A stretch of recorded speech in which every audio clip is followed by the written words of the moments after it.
Aku dihina dan dicaci oleh suamiku dan istri barunya karena penampilanku yang seperti orang miskin.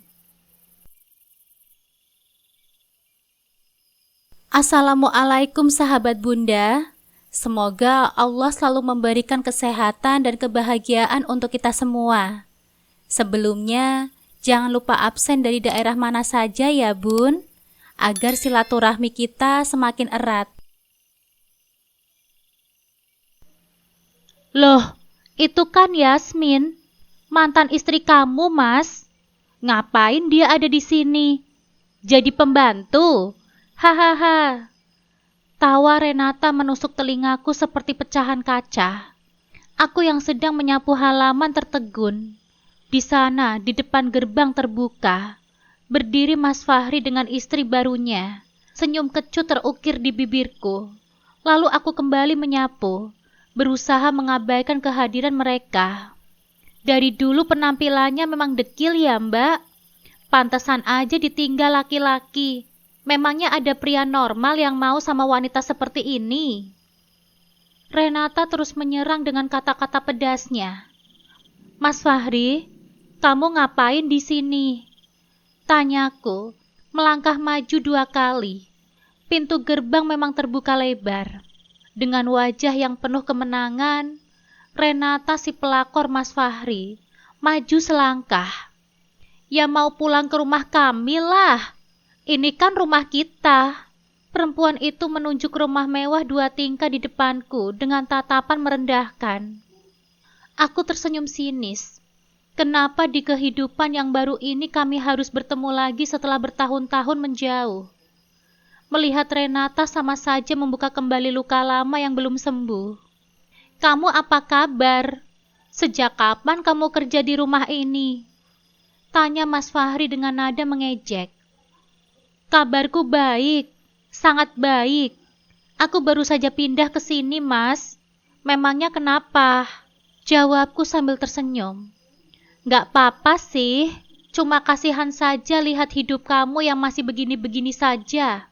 Sahut Mas Fahri sambil tersenyum mengejek dan membenarkan jasnya. Walaupun menurut kalian aku begini-begini saja, tapi aku bahagia kok. Aku menyunggingkan bibir, berusaha tidak terpancing. Hinaan mereka tidak lagi menyentuhku. Sudah ya, kami mau masuk dulu. Kamu kerja yang benar, Mbak. Nanti kamu dipecat majikanmu. Ucap Renata dengan gaya sok cantik. Wanita itu memang bangga sekali merebut suami orang. Kita masuk dulu yuk. Yasmin, kapan-kapan boleh dong aku panggil kamu buat bersih-bersih rumahku. Hitung-hitung bantu kamu cari uang. Ejek Mas Fahri lagi, meskipun lengannya sudah ditarik paksa oleh Renata. Dasar pasangan tidak tahu malu. Umpatku dalam hati, menahan amarah yang mulai mendidih. Pertemuan ini bukan hanya menyakitkan, tapi juga menimbulkan pertanyaan besar. Kenapa mereka datang ke sini? Apa maksud dibalik semua hinaan ini? Dan kenapa aku, dari sekian banyak tempat, harus tinggal di dekat mereka? Ada intrik tersembunyi di balik pertemuan yang nampak kebetulan ini. Keesokan harinya, saat menikmati ketoprak gurih di depan kompleks, sesuap bumbu kacang hampir membuatku tersedak. Di ujung jalan muncul mereka, pasangan laknat yang pernah merobek hatiku hingga berkeping-keping.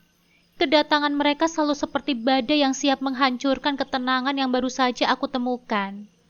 Ya ampun, menyedihkan sekali. Makan aja harus di pinggir jalan seperti gelandangan. Celetuk Renata.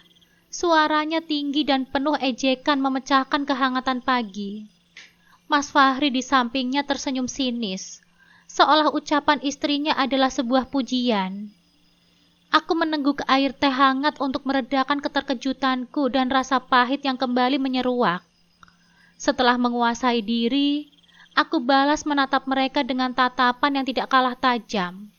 Justru kamu yang menyedihkan, Renata. Jalan kaki, kemana mobil mewah yang sering kalian pamerkan di media sosial? Sudah dijual ya untuk menutupi malu? Atau Jangan-jangan mobil itu memang bukan milik kalian. Sengaja kuucapkan kalimat terakhir dengan nada meremehkan. Lalu pura-pura terkejut dan menutup mulut, seolah keceplosan. Wajah Renata langsung memerah padam. Enak saja kamu bicara. Kami punya segalanya. Mobil, rumah mewah. Oh iya, sekalian aku kasih tahu ya. Sumpah serapahmu tempo hari itu tidak mempan sama sekali. Kami tetap bahagia, berkelimang harta. Ia tersenyum sinis. Matanya menyala-nyala. Jantungku berdebar kencang. Kilasan memori pahit beberapa tahun yang lalu kembali menyeruak. Menghantamku tanpa ampun. Pengkhianatan Mas Fahri dengan Renata. Hubungan gelap yang kemudian mereka pamerkan tanpa sedikit pun rasa bersalah. Lalu perceraian sepihak dan kabar pernikahan mereka yang membuat hatiku hancur berkeping-keping. Luka itu masih terasa nyeri setiap kali membayangkan masa lalu yang menghantuiku. Dan hingga detik ini, tidak pernah ada kata maaf yang terucap dari bibir mereka. Sudahlah Renata, ucapanmu itu terlalu biasa, kurang pedas, sahut Mas Fahri, lalu tertawa kecil seolah lelucon istrinya sangat menghibur. Nafsu makanku hilang seketika. Aku memutuskan untuk segera pergi dari hadapan dua manusia tanpa empati itu. Bang, ini uangnya ya. Kembaliannya diambil saja. Ucapku sambil menyerahkan selembar uang 100 ribuan.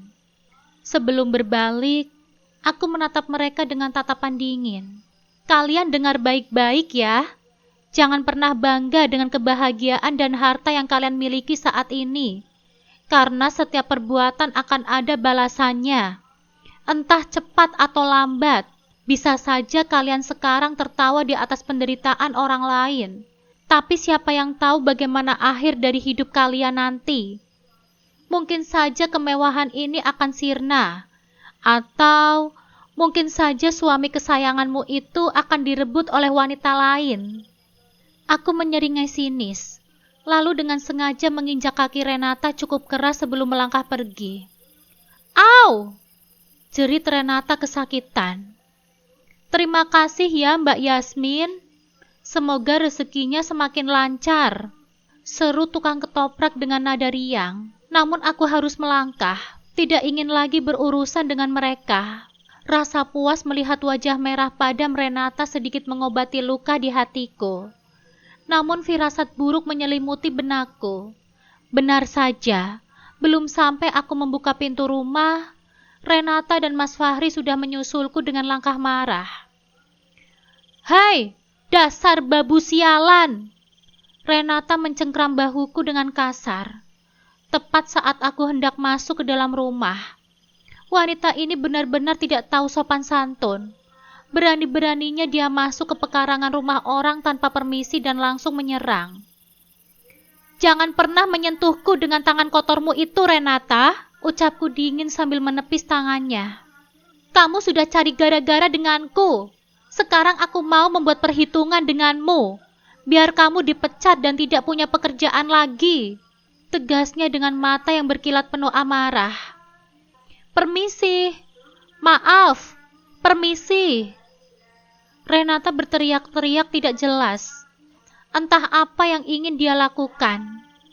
Aku hanya diam, menyaksikan tingkahnya yang seperti orang kesetanan.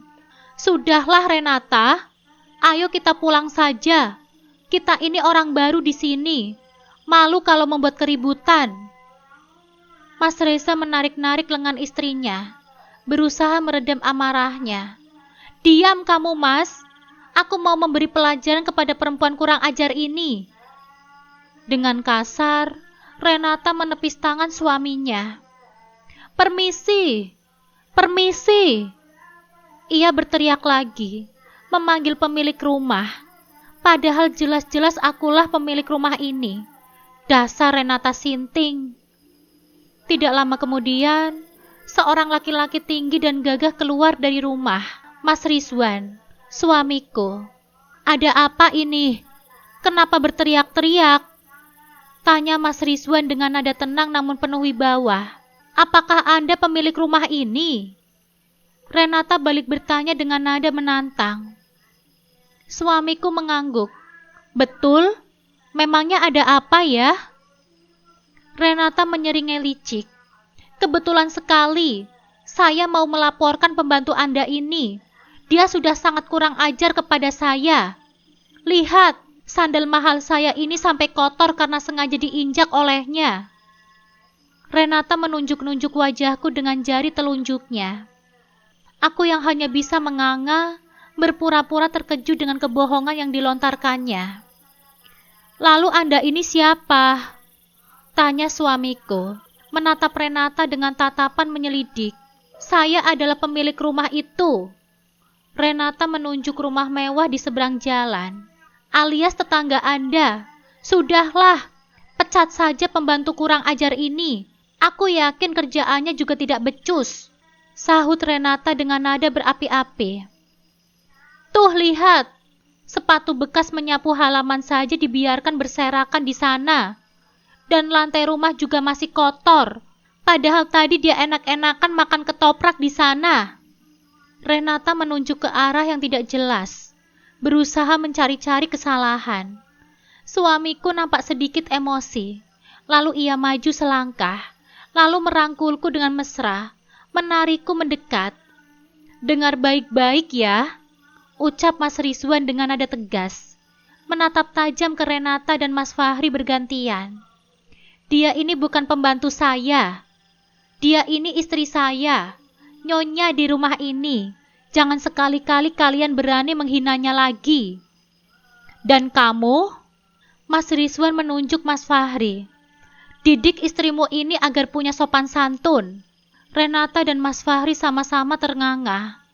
Wajah mereka pucat pasi karena terkejut. Mereka tidak menyangka akan menghadapi kenyataan yang begitu berbeda. Intrik takdir memang penuh kejutan. Dan babak baru dalam drama kehidupan kami baru saja dimulai. Hah? Istri Anda? Renata mengulang kata-kata itu dengan nada tak percaya. Matanya menelisik wajah Mas Fahri, mencari jawaban yang sama-sama membingungkan bagi mereka. Keduanya masih terpaku. Otak mereka seolah menolak kenyataan bahwa aku, wanita yang dulu mereka hina, kini adalah nyonya di rumah megah yang berdiri kokoh di salah satu komplek elit ini. Bahkan rumah yang mereka banggakan pun terlihat kecil dan biasa saja dibandingkan istanaku.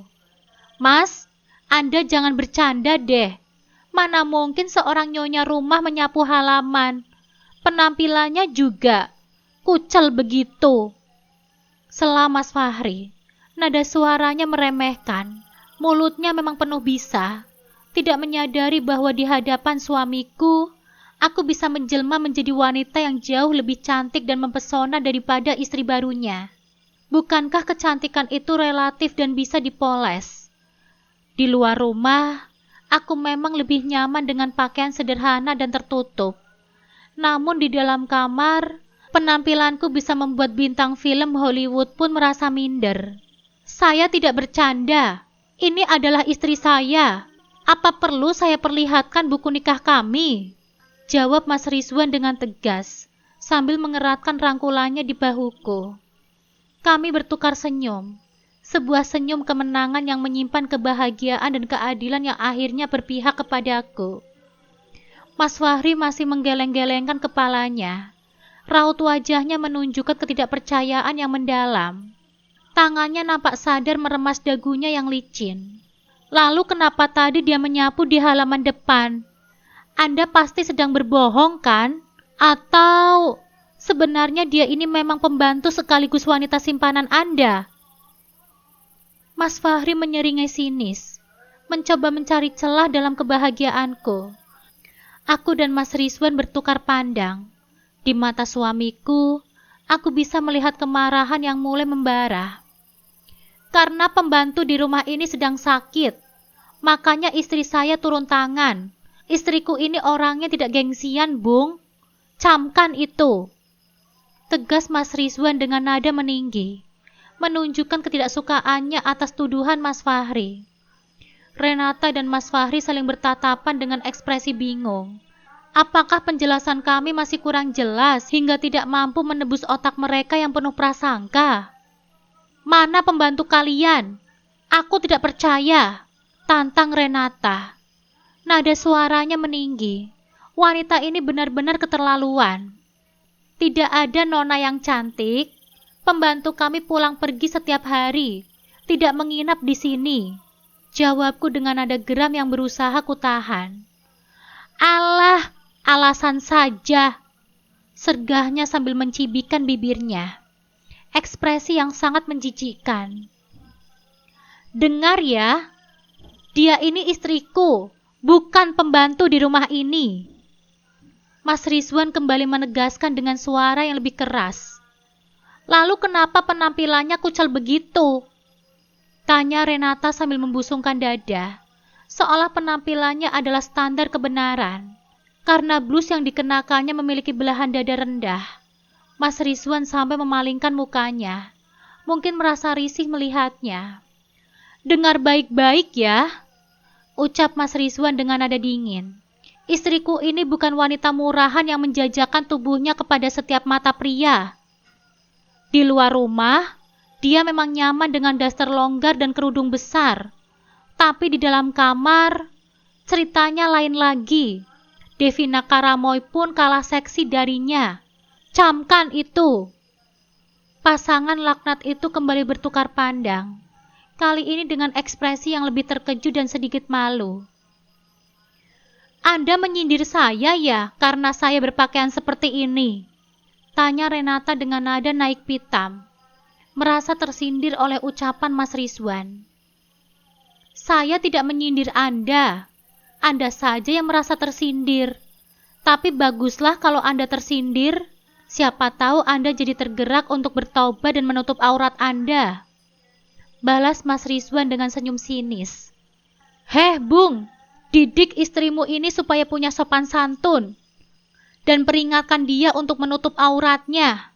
Masa iya Anda rela tubuh istri Anda dinikmati oleh mata pria lain? Suamiku kembali bersuara, menusuk tepat ke titik kelemahan mereka.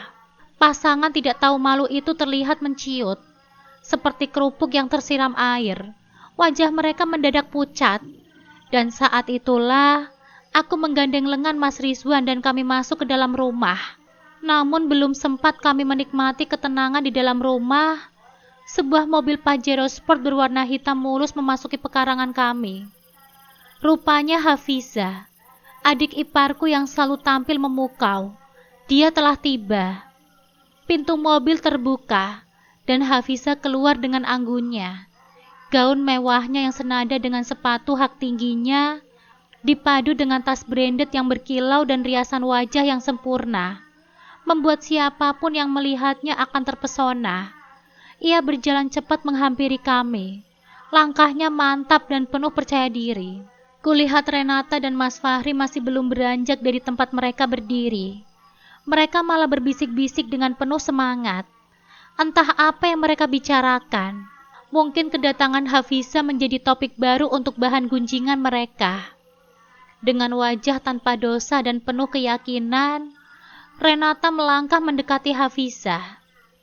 Mbak, suami Mbak itu sudah selingkuh dengan pembantu Mbak yang dekil itu. Saya dan suami saya melihat sendiri tadi mereka merangkul-rangkul dengan mengaku suami istri. Ucap Renata dengan lantang, seolah dia adalah saksi mata sebuah perselingkuhan besar. Aku dan Mas Rizwan saling tukar pandang, menahan tawa yang hampir meledak. Jadi pasangan bodoh itu mengira Hafiza adalah istri Mas Rizwan. Sungguh menggelikan. Aku hanya bisa menganga pura-pura terkejut, menikmati kebodohan mereka yang semakin menjadi-jadi. Hafiza mengerutkan keningnya, jelas tidak mengerti dengan tuduhan yang aneh yang dilontarkan oleh Renata. Iya Mbak, benar. Waktu Mbak pergi, mereka berdua bermesraan. Tapi setelah Mbak datang, mereka langsung menjauh. Terus kerjaannya juga tidak benar. Lihat tuh, sapu masih berserakan. Lantai juga masih kotor. Lanjut Renata dengan tampang puas, seolah berhasil membongkar sebuah skandal besar. Sudahlah Mbak, Pecat saja pembantu kurang ajar seperti itu. Kerjaannya tidak becus, malah menggoda-goda suami orang. Saya yakin kalau dia tidak segera dipecat, bisa-bisa dia menusuk Mbak dari belakang. Renata terus berceloteh tanpa henti, semakin memperlihatkan kebodohan dan niat buruknya. Apa? Teriak Hafiza tiba-tiba. Wajahnya berubah garang. Gadis itu melirik ke arahku dan Mas Rizwan bergantian. Tatapannya tajam dan penuh pertanyaan. Sementara itu, Renata menyeringai puas. Mungkin membayangkan aku akan dimarahi habis-habisan oleh istri Mas Rizwan. Anda ini siapa sih? Tanya Hafiza dengan nada risih dan tatapan menyelidik. Kenalin Mbak, saya tetangga baru Mbak. Itu rumah saya. Jawab Renata sambil mengulurkan tangannya dan menunjuk rumahnya dengan bangga. Oh, orang baru ya? Gumam Hafiza sambil menerima uluran tangan Renata dengan enggan. Hanya sebentar. Mbak, sebelumnya kamu tahu tidak, yang kamu sebut pembantu dekil itu adalah kakak iparku, bukan pembantu di rumah ini. Jangan sembarangan kamu bicara ya. Saya punya teman polisi dan bisa melaporkan ucapanmu barusan atas tindakan pencemaran nama baik. Tegas Hafiza dengan nada dingin dan menusuk. Untuk kedua kalinya, pasangan laknat itu menganga terperangah. Mereka benar-benar tidak menyangka akan menghadapi situasi seperti ini. Saya tidak main-main ya Mbak. Anda ini sudah kurang ajar kepada kakak ipar saya. Hafiza, gadis yang terkenal jutek dan tidak pernah basa-basi, merogoh sesuatu dari dalam tas brandednya. Jangan dong Mbak. Kita minta maaf Mbak. Ucap Renata terbata-bata. Raut wajahnya menunjukkan ketakutan yang nyata. Minta maaf sama kakak iparku, pinta Hafiza dengan nada ketus. Tidak sedikit pun menunjukkan belas kasihan. Renata menyeringai paksa, lalu menatapku dengan mata memelas. Maaf ya Mbak, tolong maafkan aku, ujarnya dengan suara lirih. Sementara Mas Fahri di sampingnya nampak sangat gelisah. Ya sudah, saya maafkan, tapi kamu jangan mengulanginya lagi ya. Dan jangan pernah menilai orang dari penampilannya saja, karena penampilan itu bisa menipu. Jawabku dengan nada datar namun tegas. Renata mengangguk-angguk cepat tanda setuju. Jangan laporkan polisi ya Mbak, pintanya lagi. Kali ini dengan wajah memelas memandang Hafiza. Adik iparku yang terkenal jutek itu memutar bola matanya malas. Iya, sudah sana, pergi kalian. Usirnya tanpa basa-basi. Ayo mas, kita pergi, gumam Renata sambil menarik tangan suaminya. Akhirnya Renata dan Mas Fahri pergi juga dengan wajah pucat pasi. Aku yakin rasa malu yang mereka rasakan sudah mencapai ubun-ubun. Mereka itu siapa sih Mbak? Kok mereka kurang ajar banget? Tanya Hafiza begitu kami bertiga duduk di sofa ruang tamu. Tetangga baru kita. Sudahlah, mereka itu tidak penting. Jawabku sambil berusaha mengalihkan pembicaraan. Aku tidak ingin Mas Rizwan tahu bahwa kami bertetangga dengan mantan suamiku. Bagaimana jika ia cemburu? Sudah 1 minggu berlalu sejak kejadian memalukan itu, dan selama itu pula aku maupun Mas Rizwan tidak pernah lagi bertemu dengan Mas Fahri dan Renata. Entah kemana mereka menghilang. Mungkin sengaja bersembunyi karena malu. Akan tetapi, hari ini saat acara arisan di rumah salah satu tetangga, aku kembali bertemu dengan Renata. Padahal dalam hatiku aku sangat berharap tidak akan pernah lagi melihat wajahnya. Entah bagaimana caranya wanita itu bisa ikut bergabung dalam arisan ini. Mbak, aku dengar dari ibu-ibu arisan, katanya suami Mbak itu tidak jelas kerjaannya ya. Memangnya suami Mbak itu kerja apa sih? Tanya Renata sambil menunjuk-nunjuk ke arahku dengan nada meremehkan. Tepat setelah acara arisan selesai dan kami berjalan beriringan menuju arah pulang karena rumah kami kebetulan searah. Itu bukan urusanmu. Jawabku singkat sambil mempercepat langkahku. Namun perempuan itu tidak menyerah. Ia berjalan lebih cepat hingga langkah kami kembali sejajar. Kok begitu sih, Mbak? Mencurigakan sekali. Jangan-jangan suami Mbak itu... Renata menatapku dengan tatapan penuh selidik. Aku terpaksa menghentikan langkahku. Jangan-jangan apa? Kenapa sih kamu itu kepo sekali? Urusi saja tuh suamimu sendiri. Jangan sampai direbut lagi oleh perempuan lain. Tidak usah mengurusi urusan suamiku. Aku mendelikan mataku, berusaha menahan emosi yang mulai memuncak. Kalau begini terus, lebih baik aku berhenti ikut arisan daripada harus bertemu dengan Renata setiap pertemuan. Ya tinggal sebutkan aja apa kerjaan suamimu itu, Mbak. Apa susahnya sih?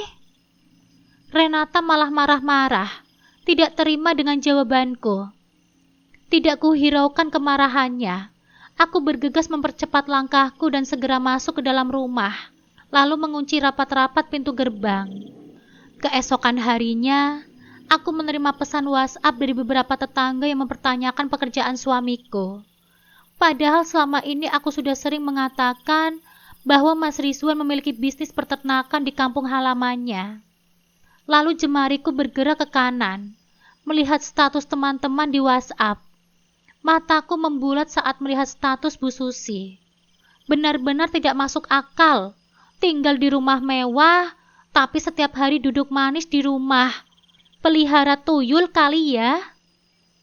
Dan di bawahnya ada status Bu Siska yang juga menuliskan kalimat-kalimat sindiran yang serupa. Memang zaman sekarang masih musim ya pelihara tuyul. Di tengah-tengah ada emotikon tertawa terbahak-bahak. Tapi kenyataannya masih ada kok yang pelihara tuyul. Setelah Mas Rizwan pulang bekerja, ku ceritakan semua kejadian hari ini, termasuk pesan dari para tetangga dan status-status WhatsApp mereka. Sepertinya mereka menyindir kita, ucap Mas Rizwan sambil menyeruput kopi cappuccino saset buatanku. Aku juga merasa tersindir, Mas. Secara kita tinggal di rumah mewah, terus hampir setiap hari Mas ada di rumah, sahutku dengan bibir cemberut. Aku jadi menyesal karena dulu terpaksa pindah ke perumahan elit ini. Tahu begini, lebih baik kami tetap tinggal di kampung saja. Di sana tetangganya ramah-ramah. Apa kita pindah lagi saja ya Mas ke rumah yang dulu? Usulku lagi. Kebetulan kami masih memiliki satu rumah di kampung.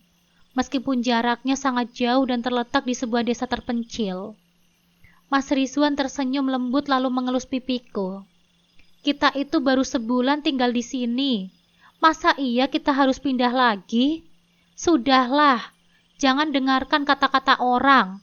Yang penting semua yang mereka tuduhkan itu tidak benar, ujarnya sambil merangkulku, berusaha menenangkanku.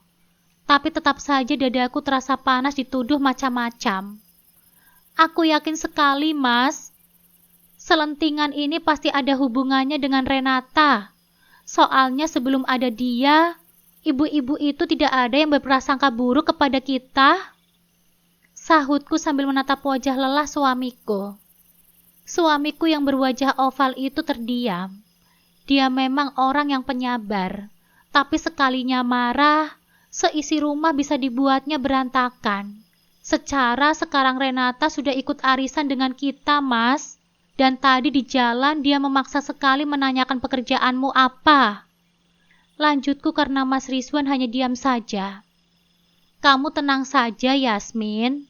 Pokoknya 3 hari lagi kita buktikan kepada mereka siapa sebenarnya kita. Sekaligus pada Renata dan mantan suamimu itu yang sombong. Ujar Mas Rizwan tiba-tiba. Membuatku menelan ludah dengan gugup. Jadi, Mas sudah tahu kalau suami Renata itu mantan suamiku. Batinku. Wajah Mas Rizwan memang terlihat masam. Kurasa ia tidak menyangka bahwa kami akan bertetangga dengan mantan suamiku. Tapi mau bagaimana lagi? Ini sudah takdir. Hanya itu yang bisa kukatakan dalam hati. Mas ngambek ya? Mau pindah dari sini? Tanyaku dengan nada sungguh-sungguh, khawatir jika ia merasa tidak nyaman. Mas Rizwan menghela nafas pelan, lalu menatapku dengan senyum tipis. Tidak usah, untuk apa kita pindah? Justru kita harus buktikan kepada mantan suamimu itu bahwa kehidupanmu sekarang jauh lebih baik setelah menikah denganku.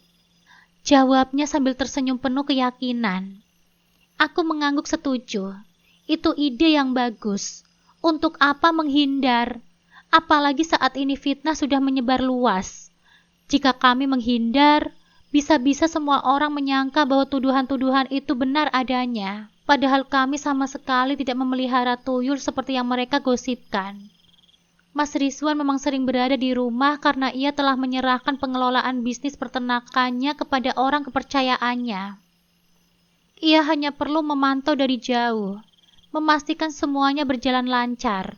Itulah yang selama ini ku tahu tentang pekerjaan suamiku. Sekarang, kami hanya perlu mencari cara untuk membuktikan kebenaran yang sesungguhnya kepada para tetangga yang terhasut oleh hasutan Renata. 3 hari lagi, seperti yang dikatakan oleh Mas Rizwan. Semoga semuanya akan menjadi jelas. Keesokan paginya, setelah sarapan selesai, tiba-tiba Binarti, pembantu kami, bertanya dengan nada malu-malu. Bu Yasmin, mohon maaf, saya mau bertanya tentang Pak Rizwan. Soalnya saya dengar selentingan katanya suami ibu pelihara tuyul ya. Gosip itu tidak benar kan, Bu? Tanyanya dengan pelan, sambil mengelap meja makan. Binarti memang sudah kembali bekerja setelah beberapa hari demam. Pekerjaannya hanya membersihkan rumah dan mencuci baju, sedangkan urusan memasak tetap menjadi tanggung jawabku. Aduh Binarti, itu tidak benar, Bi. Jangan dipercaya. Binarti sendiri sudah tahu kan apa pekerjaan Bapak? Jawabku sambil mengulir layar TikTok di ponselku. Iya sih, sebenarnya Bibi juga percaya. Tapi yang menyebarkan gosip itu siapa ya, Bu? Sotoy banget sih, timpal Binarti sambil mengelap piring bekas sarapan. Saya sih curiga sama satu orang, tapi belum punya bukti. Jawabku tanpa mengalihkan pandanganku dari layar ponsel. Bu Narti menghentikan pekerjaannya.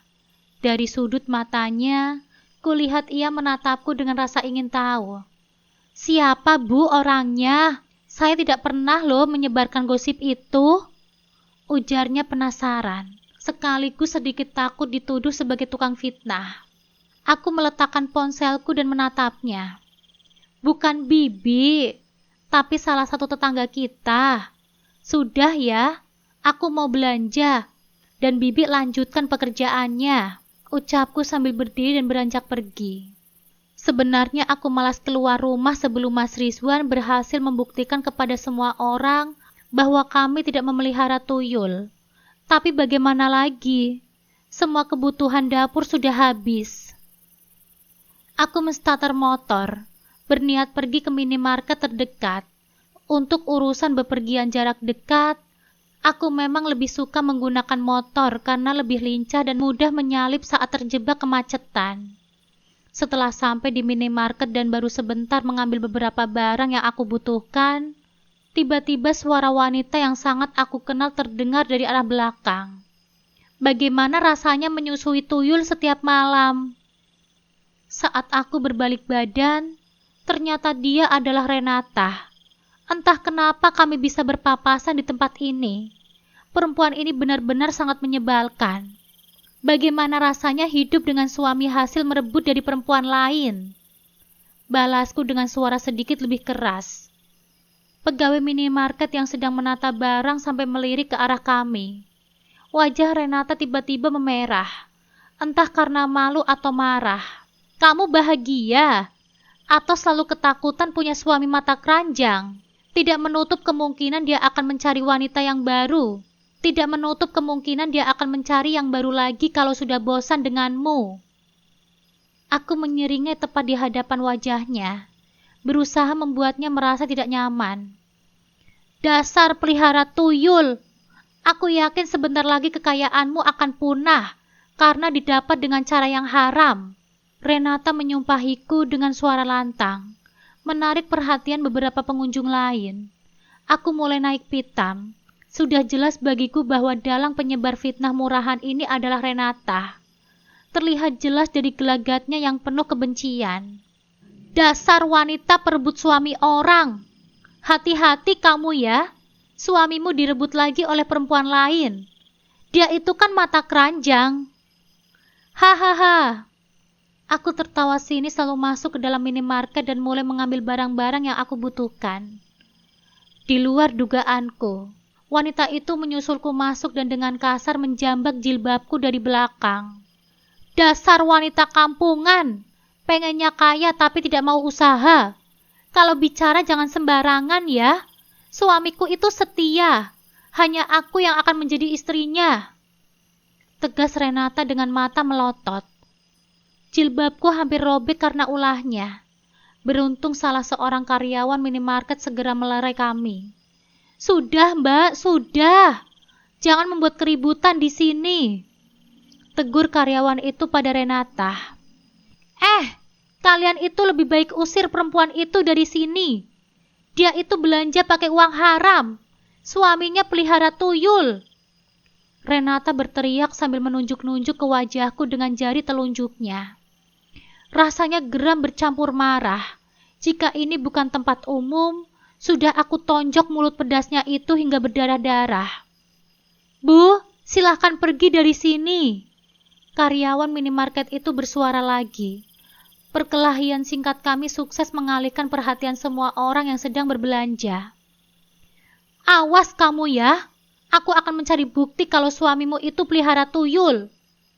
Usai mengancam, Renata pergi dengan langkah marah, diiringi sorakan dan tatapan sinis dari banyak orang. Ternyata tidak ada satupun yang mempercayai ucapannya. Orang-orang di sekitarku malah menasehatiku untuk bersabar dan tidak terpancing emosi. Sesampainya di rumah, dengan nafas terengah-engah dan jantung berdebar hebat, aku langsung menghambur ke hadapan Mas Rizwan. Emosi yang kutahan sejak di minimarket akhirnya meluap tidak terkendali. Mas, aku benar-benar muak dengan Renata. Ternyata dia biang keladi di balik fitnah itu, Mas. Dia yang menyebarkan gosip kita melihara tuyul. Seruku dengan nada tinggi. Marah dan kecewa bercampur aduk.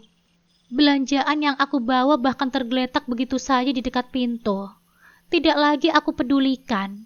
Pikiranku hanya dipenuhi oleh wajah sinis Renata dan tuduhan-tuduhan tak berdasar. Mas Rizwan yang sedang duduk santai di ruang tamu langsung bangkit. Raut wajahnya berubah serius melihat betapa marahnya aku. Ia mendekat dan memelukku dengan erat, mencoba menenangkan gejolak emosi yang aku rasakan. Aku sudah menduganya, sayang. Perempuan itu memang licik dan penuh dengki. Tapi kamu harus sabar ya. Mas sedang mempersiapkan kejutan yang akan membungkam mulut busuknya itu selamanya. Tunggu saja 2 hari lagi. Bisiknya dengan nada penuh keyakinan. Namun matanya menyimpan kilatan amarah yang tertahan. Malam itu sebelum tidur, pikiranku melayang-layang jauh ke masa lalu. Sambil menikmati sejuknya udara malam di teras ditemani oleh secangkir teh hangat. Kenangan pahit tentang Renata kembali menghantuiku. Dulu Renata datang ke kehidupan kami seperti serigala berbulu domba. Ia melamar pekerjaan di kantor Mas Fahri dan diterima sebagai staf biasa. Namun dengan kelicikannya yang tersembunyi, ia berhasil merebut posisi Novi, sekretaris Mas Fahri sebelumnya, yang dipecat dengan alasan yang dibuat-buat. Novi sendiri pernah mengatakan kepadaku dengan mata berkaca-kaca bahwa Renata telah bermain curang, selalu menggoda Mas Fahri demi mendapatkan jabatan yang lebih tinggi. Awalnya aku menolak untuk percaya. Aku terlalu naif dan mempercayai suamiku sepenuhnya. Tetapi setelah serangkaian kejadian aneh dan setelah aku diam-diam mengumpulkan bukti-bukti yang tidak terbantahkan, barulah mataku terbuka lebar. Aku mulai bisa membaca gerak-gerik mencurigakan di antara Mas Fahri dan Renata. Entah sejak kapan tepatnya hubungan terlarang itu terjalin. Yang jelas, semuanya terbongkar saat Mas Fahri berpura-pura melakukan perjalanan bisnis keluar kota. Dengan hati hancur, aku mendapati kenyataan pahit bahwa ia justru pergi berlibur mesra dengan Renata di pantai Bali. Pemandangan mereka berpelukan di bawah rembulan malam itu masih terpatri jelas di benakku, bagai kepingan kaca yang menusuk-nusuk tanpa ampun.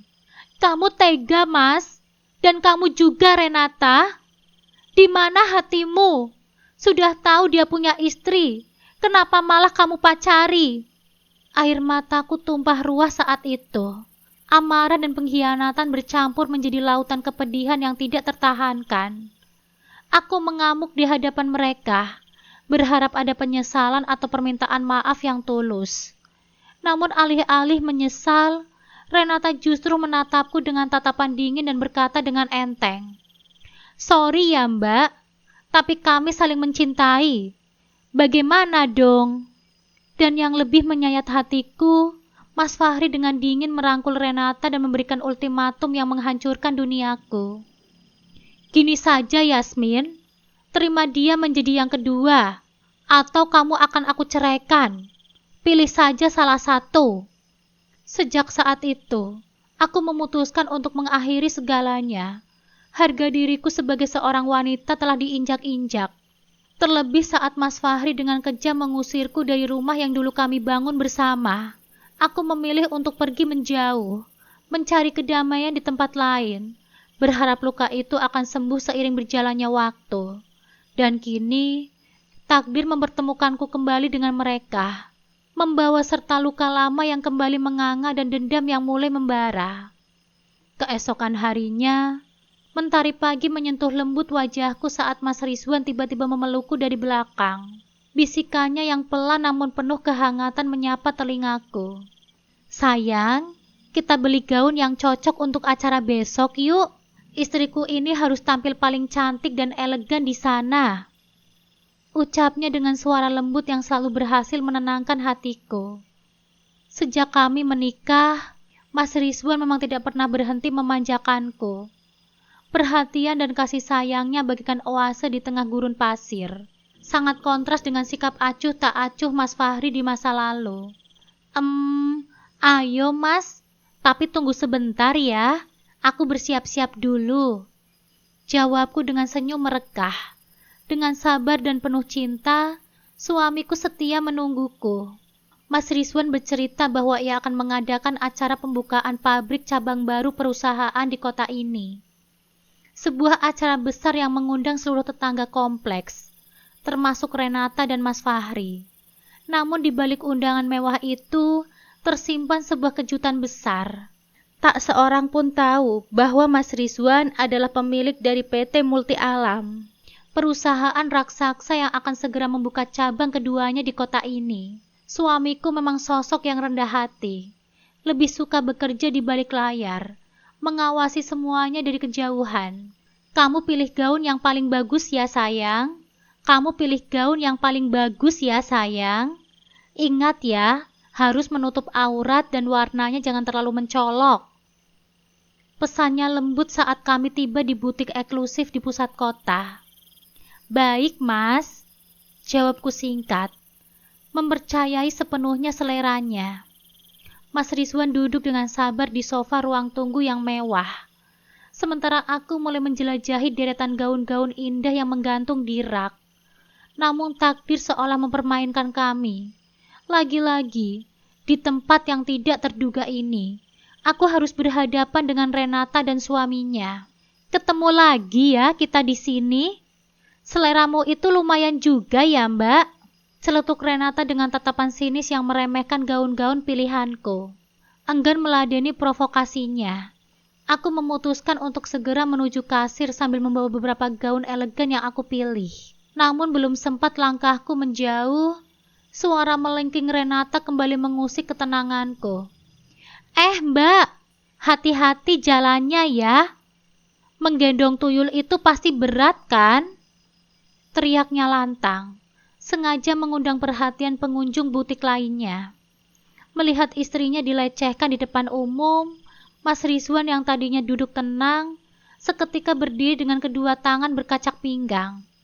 Aura dingin terpancar dari matanya yang menatap tajam ke arah Mas Fahri. "Jangan macam-macam dengan istriku, atau kalian akan menyesali perbuatan kalian," ancam Mas Rizwan dengan suara rendah namun penuh intimidasi. Lalu melangkah menghampiriku, siap melindungi dari cercaan mantan suamiku. Namun sebelum Mas Rizwan mencapai tempatku, Renata dengan nada tinggi dan penuh keyakinan menyela. "Kalian berdua akan menyesal telah melawan kami.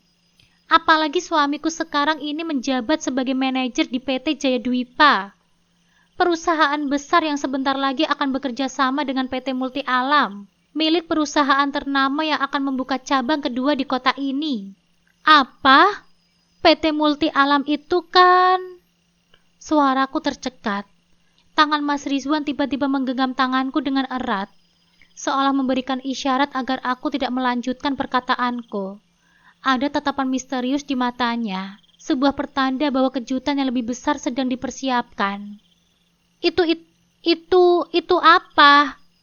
Kamu pasti kaget kan kalau suamiku sekarang jauh lebih sukses setelah menikah denganku?" Kata Renata lagi, semakin besar kepala. Mas Fahri tertawa sinis, merangkul erat pinggang Renata. "Sudahlah sayang, percuma bicara dengan orang yang kekayaannya saja hasil pesugihan," ejaknya sebelum mereka berdua berbalik badan dan meninggalkan kami dengan tawa kemenangan yang menusuk telinga. Namun di balik tawa itu, tanpa mereka sadari, badai yang sesungguhnya akan segera menerjang mereka. Akhirnya hari yang penuh intrik dan pembalasan telah tiba. Mentari siang memancarkan sinarnya, menerangi panggung kehancuran yang sebentar lagi akan aku rajut untuk Renata dan Mas Fahri.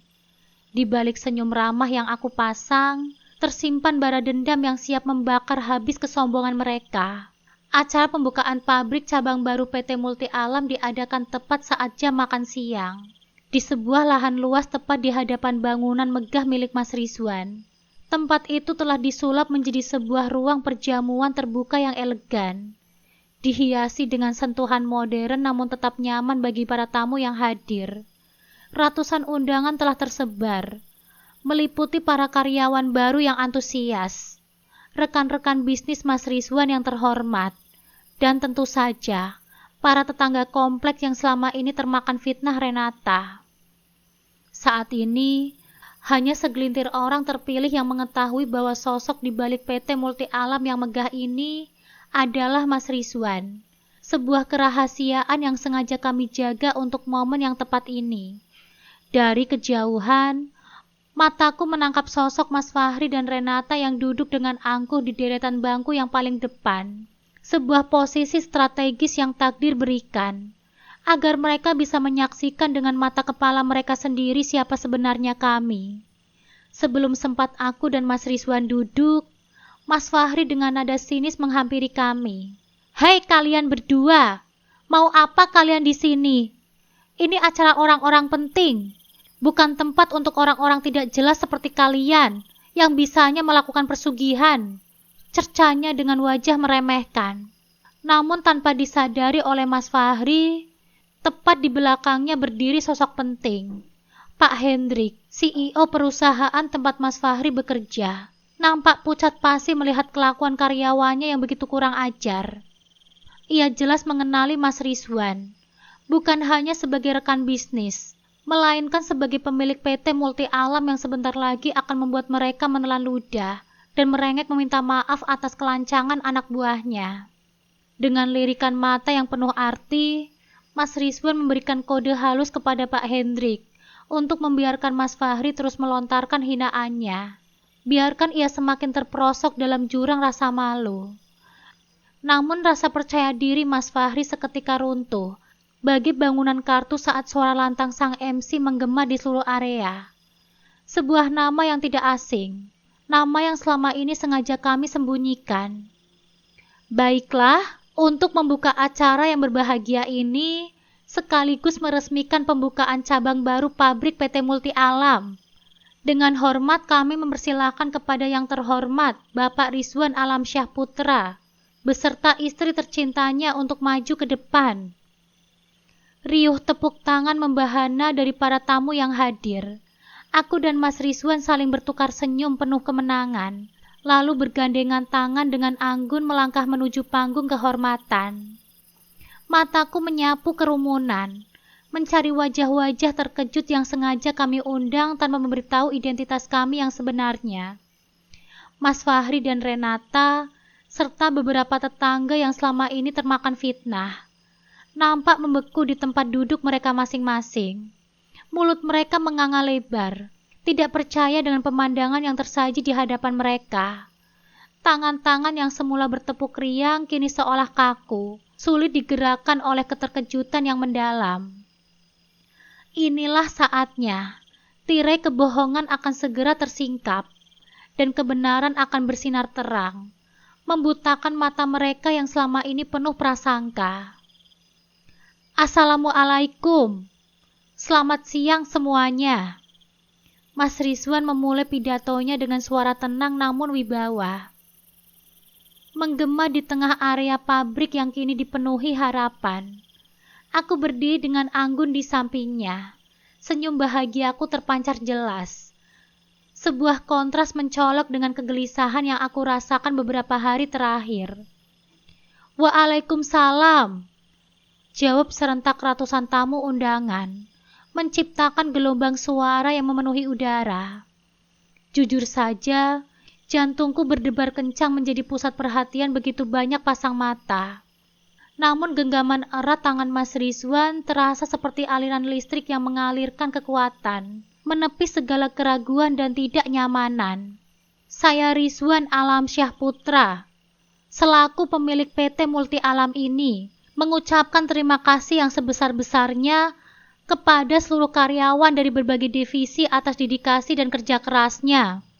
Dan yang utama, kepada Bapak Ardi Irawan selaku direktur, yang telah menjadi tulang punggung dan membantu pabrik ini berkembang pesat, sehingga mencapai titik ini.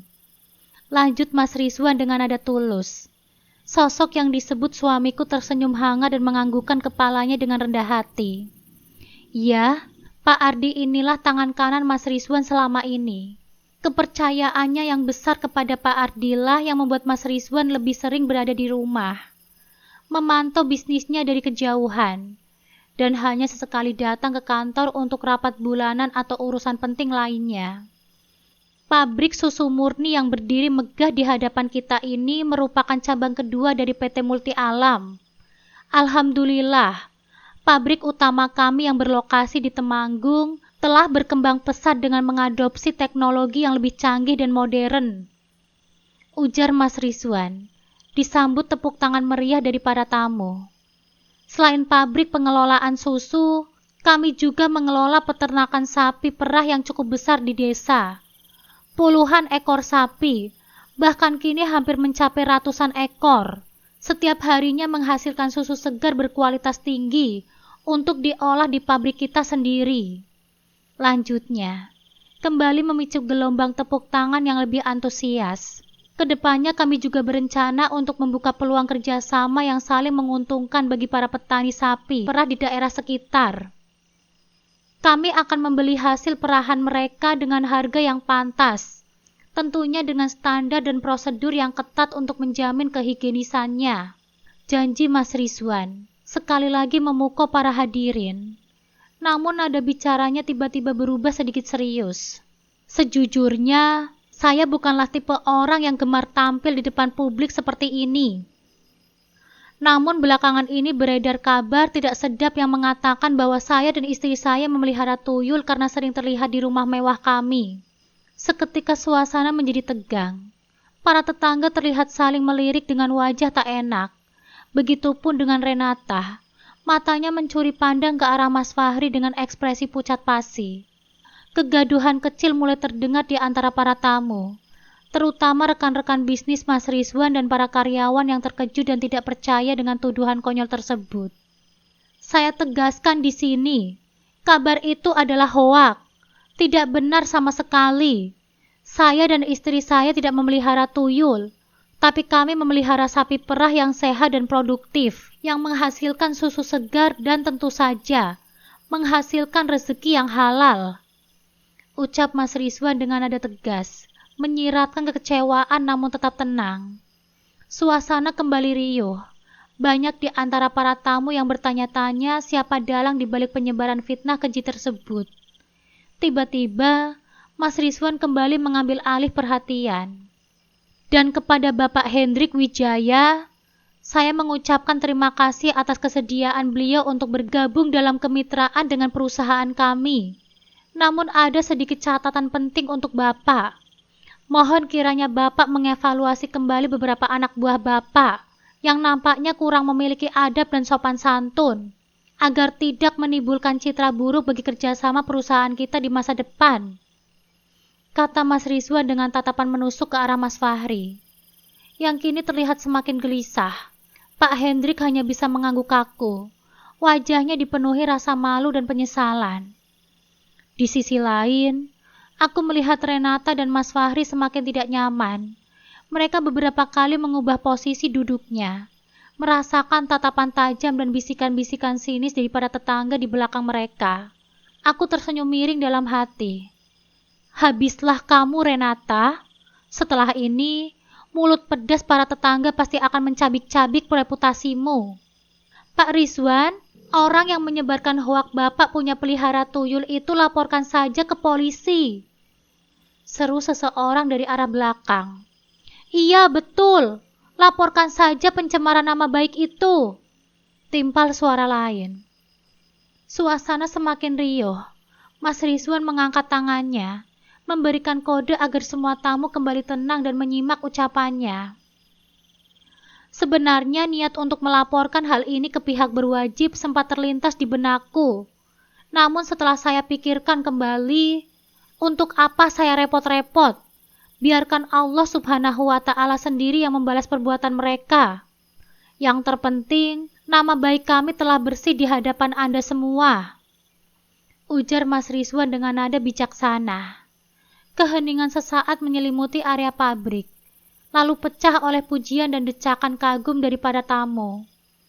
Banyak di antara mereka yang memuji kerendahan hati dan kebijaksanaan Mas Rizwan, sekaligus mencemooh si penyebar fitnah. Wah, luar biasa sekali ya Pak Rizwan ini. Selain rendah hati, beliau juga tidak pendendam, sahut sang MC dengan nada kagum, lalu bertepuk tangan, diikuti oleh seluruh tamu undangan. Aku hanya bisa tersenyum bahagia sambil menatap wajah suamiku. Ada binar kebahagiaan dan kelegaan yang terpancar dari matanya. Aku bersyukur memiliki suami sebaik dirinya, setelah dulu terlepas dari jerat Mas Fahri yang penuh kepalsuan dan perselingkuhan. Baiklah, kita masuk ke acara inti, yaitu pemotongan pita sebagai simbol peresmian pabrik cabang kedua. Dengan hormat, Bapak Rizwan Alamsyah Putra beserta istri tercintanya dipersilahkan, seru sang MC dengan penuh semangat. Di hadapan kami terbentang sebuah pita panjang berwarna merah muda yang cerah, dihiasi dengan rangkaian bunga mawar kertas yang indah di bagian tengahnya. Silahkan Bapak, Ibu, gunting pitanya bersama-sama. MC laki-laki berperawakan sedang itu menyodorkan sebuah gunting berkilauan kepada kami berdua. Aku dan Mas Rizwan menggenggam gunting itu bersamaan. Bismillahirrohmanirrohim. Suara MC terdengar menggema, dan dalam satu gerakan serempak, pita berwarna merah muda itu terpotong di tengah kami. Alhamdulillah, akhirnya cabang kedua PT Multi Alam ini resmi dibuka. Semoga pabrik ini dapat berkembang pesat dan memberikan manfaat yang besar bagi para konsumen serta seluruh karyawan yang bekerja di sini. Sorak para tamu undangan sambil bertepuk tangan meriah, menandai babak baru dalam kehidupan kami dan juga awal dari kehancuran reputasi Renata dan Mas Fahri. Begitu pita terpotong dan sorak-sorai menggema, aku dan Mas Rizwan turun dari panggung dengan senyum lega. Namun pemandangan tak terduga langsung menyambut kami. Tiba-tiba Mas Fahri berlari menghampiri kami, dan tanpa mengucapkan sepatah kata pun, ia langsung bersujud di kaki Mas Rizwan. Debu dari lantai area pabrik langsung menyepul di sekitar kami. Tuan, ampuni saya Tuan. Ampuni saya. Isaknya terseduh-seduh. Air mata membasahi tanah. Tidak hanya itu, Mas Fahri dengan kasar menarik kepala Renata agar ikut bersujud di hadapan kami. Cepat kamu minta maaf, kita sudah salah besar. Bentaknya kalap.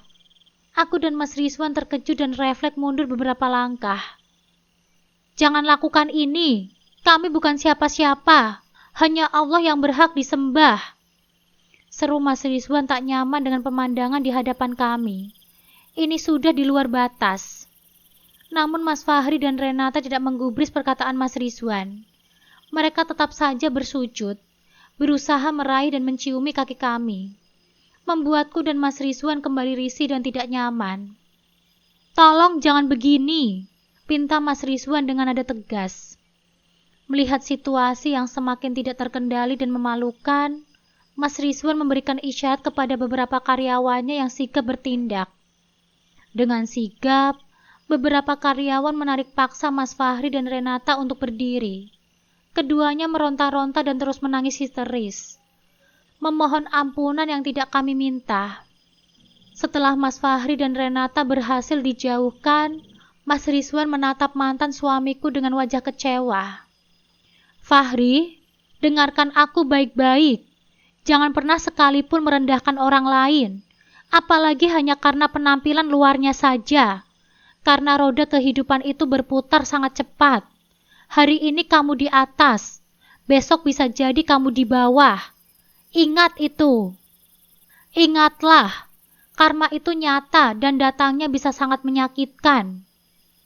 Ucap Mas Rizwan dengan nada penuh nasihat namun syarat akan kekecewaan. Aku menggenggam erat tangan Mas Rizwan, merasa lega dan bangga dengan ketenangannya. Tanpa mengucapkan sepatah kata lagi, kami berbalik badan, meninggalkan Mas Fahri dan Renata yang masih terisak di tengah hiruk-pikuk acara. Para tamu, rekan-rekan bisnis, dan para tetangga yang tadinya menyaksikan adegan memalukan itu, kini mulai mengalihkan perhatian mereka kepada hidangan lezat yang tersaji. Suara tawa dan obrolan kembali memenuhi udara, seolah drama barusan hanyalah sebuah intermezzo yang tidak perlu diingat. Aku dan Mas Rizwan berjalan menjauh, meninggalkan mereka yang terus menangisi penyesalan mereka, sementara kami menikmati kemenangan yang telah lama kami nantikan. Beberapa minggu berlalu, dan kabar yang mungkin sudah sepantasnya menimpa Mas Fahri dan Renata sampai ke telinga kami melalui Pak Ardi. Rupanya, amarah Pak Hendrik tidak main-main. Setelah kejadian memalukan di acara pembukaan pabrik, Pak Hendrik langsung bertindak tegas. Mas Fahri dipecat tidak hormat dari PT Jaya Dwipa. Tidak hanya itu, audit internal yang dilakukan setelahnya mengungkapkan fakta yang lebih mencengangkan. Proyek-proyek yang selama ini dipegang oleh Mas Fahri diduga kuat-kuat mengalami penggelembungan anggaran yang merugikan PT Dwipa hingga ratusan juta rupiah. Untuk menutupi kerugian yang menganga itu, Pak Hendrik tanpa ampun melaporkan Mas Fahri ke pihak kepolisian. Rumah mewah yang dulu mereka bangga-banggakan, hasil dari jeripayah perusahaan, kini disita sebagai jaminan. Kabar yang kami dengar, proses penyitaan berlangsung cepat dan tanpa kompromi. Mas Fahri dan Renata diusir paksa dari rumah itu, tanpa diberi kesempatan untuk mengumpulkan barang-barang berharga mereka. Suatu sore, saat kami sedang bersantai di teras rumah, pemandangan yang tidak terduga tersaji di depan gerbang. Mas Fahri dan Renata terlihat berdiri di tepi jalan, tepat di depan rumah mewah kami. Mereka nampak lusuh dan putus asa. Tangisan Renata terdengar pilu, sementara Mas Fahri hanya bisa tertunduk lemas di trotoar, menutupi wajahnya dengan kedua tangannya. Rumah megah yang dulu menjadi saksi bisu kesombongan mereka, kini menjadi saksi bisu kehancuran mereka. Aku dan Mas Rizwan hanya bisa saling bertukar pandang. Rasa iba sempat menyentuh hatiku sesaat, namun bayangan luka lama dan perlakuan keji mereka dulu dengan cepat mengikis rasa itu. Bagi kami, inilah ganjaran yang setimpal untuk segala perbuatan buruk yang pernah mereka lakukan. Kami memilih untuk tidak menghampiri mereka, membiarkan mereka meratapi nasib mereka sendiri di depan gerbang kemewahan yang kini terasa begitu jauh dan tidak terjangkau. Keadilan, meski datang terlambat, akhirnya menemukan jalannya. Setelah kepergian Mas Fahri dan Renata dari kompleks, kehidupan di rumah mewah kami kembali tenang. Fitnah keji yang sempat beredar sirna seiring dengan terungkapnya kebenaran. Para tetangga yang dulu termakan hasutan, kini berbalik kagum dan menghormati kami. Hubungan kami dengan mereka pun semakin erat, terjalin atas dasar kejujuran dan saling menghargai. Mas Rizwan semakin sukses dengan bisnisnya yang terus berkembang pesat. Pabrik cabang kedua berjalan lancar, memberikan lapangan pekerjaan bagi banyak orang dan berkontribusi positif bagi perekonomian kota. Kehidupan kami dipenuhi kebahagiaan dan ketenangan, jauh dari drama dan intrik yang pernah mewarnai masa lalu. Sesekali, kabar tentang Mas Fahri dan Renata sampai ke telinga kami. Mereka dikabarkan hidup berpindah-pindah, kesulitan mencari pekerjaan dan harus menghadapi kenyataan pahit akibat perbuatan mereka sendiri. Rumah yang dulu mereka banggakan, kini menjadi kenangan pahit, dan kesombongan mereka telah sirna ditelan karma. Aku dan Mas Rizwan seringkali merenungkan perjalanan hidup kami. Badai masa lalu telah mengajarkan kami banyak hal tentang kesabaran, keteguhan, dan pentingnya memiliki hati yang bersih. Kami bersyukur dikelilingi orang-orang baik dan diberikan kesempatan untuk membangun kembali kebahagiaan yang sempat dirampas. Kisah hidupku ini memberikan kita pelajaran bahwa jangan pernah membiarkan sakit hati dan dendam menguasai diri kita terlalu lama.